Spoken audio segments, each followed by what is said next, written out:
Ayoko na sana bumalik pa sa ancestral house ng pamilya ko. Ngunit kailangan ko yun. Maraming nagbago ngayon sa buhay ko. Kung dati, sa isang malaking mansion ako nakatira. Ngayon ay hindi na. Nakapangasawa ako ng mayaman na lalaki at ang pangalan niya ay Richard. Ngunit niloko ko siya para lang sa isang lalaki na akala ko'y minahal din ako. Noong wala na akong pera, hiniwan niya na lang ako sa ere. Wala na rin akong pamilya at hindi ko alam kung may buhay pa akong mga kamag-anak. Ipinamana sa akin ang ancestral house ng magulang ko bago sila namatay. Wala naman silang ibang pagbibigyan dahil nag-iisang anak lang ako. Nagkaroon ako ng lalaking anak sa naging kalaguyo ko at ibinigay ko yun sa mga magulang ko para hindi malaman ng naging asawa ko na nabuntis ako ng iba habang kami pa. Iyon ang naging dahilan na paghihiwalay namin. Dahil nalaman ni Richard na may anak nga ako sa iba. Nagalit ako noon sa inosente kong anak na si Ren dahil sa nangyari. Ngunit kalauna naman ay nawala din naman iyon dahil napagtanto ko na wala naman siyang kasalanan sa nangyari. Pero wala na siya para makabawi ako sa mga pagkukulang ko sa kanya. Ang bata pa niya noon para mawala sa mundo. 7 taong gulang siya at ako ang dahilan kung bakit namatay ang anak ko. May pera naman ako noon kahit napalayas ako ni Richard. Ngunit hindi ko na siya sinusustentuhan pa pati ang mga magulang ko dahil nilamon na ako ng galit sa kamalasang nangyari sa buhay ko at sila ang sinisisi ko. Namatay sila sa gutom at sa mga naging karamdaman nila. Hindi na rin kasi kaya magtrabaho ng mga magulang ko dahil matanda na sila, wala silang makain. At dahil doon ay nadadama yung anak ko. Napabayaan nila ang kalusugan nila. Hanggang sa namatay sila sa ancestral house na ngayon pupuntahan ko para doon ay manirahan. Pinagsisihan ko na ngayon tiniis ko sila at nagpakasaya ako sa buhay ko kahit alam kong nahihirapan sila. Inihinto ko ang sasakyan ko na tanging meron na lang ako. Nakarating na kasi ako sa tapat ng ancestral house namin dito sa liblib na lugar. Wala rito mga kabahayan. At tanging ito lang ancestral house namin ang naririto bukod sa matataas na puno. Binuksan ko ang pinto ng kotse ko at lumabas na ako. Kinuha ko rin ang mga gamit ko at naglakad na papunta sa main door ng bahay. Matagal-tagal akong hindi nakapunta rito. Ang huling punta ko rito ay nang bagong sinilang ko si Ren at ibinigay ko sa mga magulang ko. Kinuha ko ang susi sa bulsa ko. Binuksan ko ang pinto ng dahan-dahan. Hindi man lang ako nakapunta rito nung binurol silang tatlo. Kaya lubos-lubos ang pagsisisi ko habang pinagmamasdan ng kabuuan ng bahay. Naglakad pa ako papasok ng bahay at nilapag ko ang mga gamit ko sa mga lumang upuan. Napatingin ako sa paligid.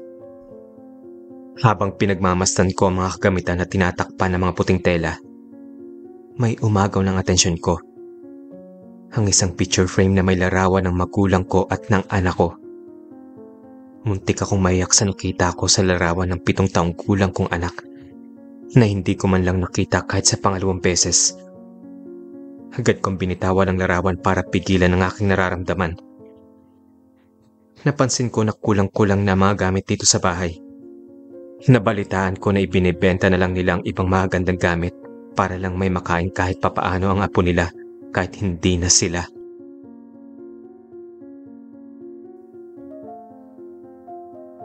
Nag-aagaw na rin ang liwanag at dilim nang makarating ako rito. Kumukulo na rin ang tiyan ko dahil wala pa ako nakakain simula pa kaninang umaga bago ako bumiyahe. Magpapalipas na lang ako ng gutom kasi natatakot akong lumabas. Itutulog ko na lang ito. Magpapahinga na lang muna ako dahil nakakapagod din ang mahabang biyahe. Bukas na lang ako kakain. Salamat na rin ako at may elektrisidad pa rito kahit matagal nang walang nakatira. Nakakailang baitang pa lang ako sa hagdan paakyat nang biglang may gumulong dahan-dahan na isang bola galing sa itaas, pababa ng hagdan. Napatingin ako sa bola.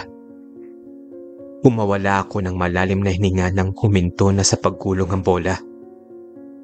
Nagpatuloy na ako sa paglalakad hanggang sa nakarating na ako sa isang kwarto. Nang pihitin ko ang knob ng pinto gamit ang susi, hindi ito mabuksan. Kinalampag ko na ng malakas ang pinto sa pagkainip. Nakaramdam ako ng takot nang bigla na lang nagpatay sinti ang ilaw. Nakita ko rin nagkumagalaw mag-isa ang paboritong rocking chair ng nanay at tatay ko.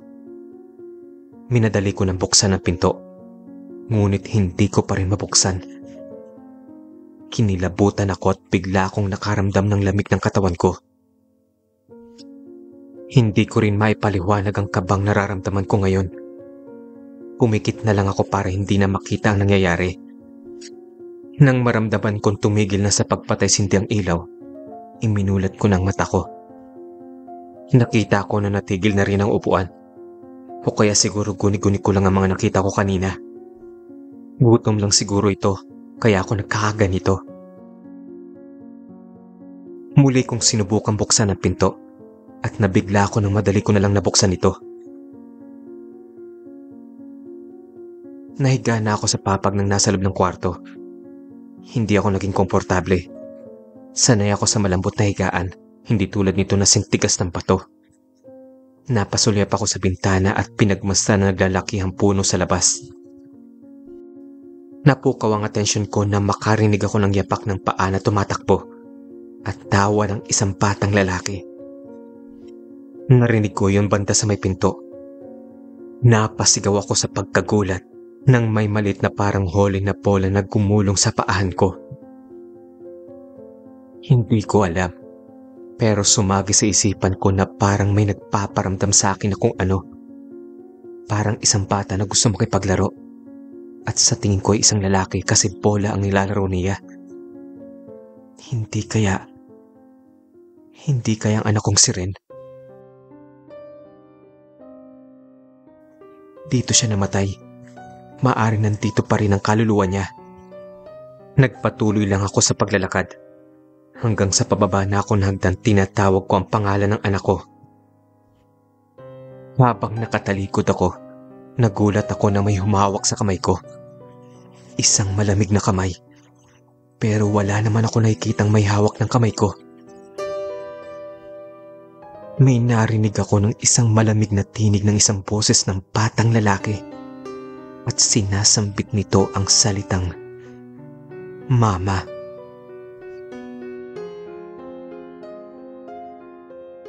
Tumulo na lang biglang luha sa mga mata ko. Nakahinto pala ako sa harapan ng salamin. Nagulat na lang ako pagtingin ko roon na may kasama talaga akong batang lalaki. Nakatingin siya sa akin. Kita ko ang mga pasa sa katawan niya. Pag tumingin naman ako sa tabi ko at hindi sa salamin, wala akong nakikitang batang lalaki na nasa tabi ko. Habang lumuluha, tinanong ko siya kung siya ba si Ren na anak ko. Humarap ako sa kanya kahit hindi ko siya nakikita. Tiningnan ko lang kasi sa salamin kung saan ang pwesto niya, dahil dun ko lang siya nakikita. Tingin ko ulit sa salamin. Nakita ko siyang tumango. Gusto ko siyang yakapin, pero di na maaari. Humingi na lang ako ng tawad sa lahat ng kasalanan ko sa kanya. Nalaman ko na hindi siya sumama sa lolo at lola niya sa kabilang buhay dahil gusto niya manatili rito ang kaluluwa niya sa ancestral house hanggat hindi niya ako nakikita at nakakausap. Nais niya na rin matahimik. Gusto ko man siyang manatili, pero nais ko rin na makakabuti sa kanya, kaya hinayaan ko na siya. Ilang minuto rin akong lumuluha nun. At nang pagtingin ko ulit sa salamin, nakita ko ang nanay at tatay ko. Nakahawak sila sa balikat ni Ren. Ngumiti sila sa akin bago naglaho.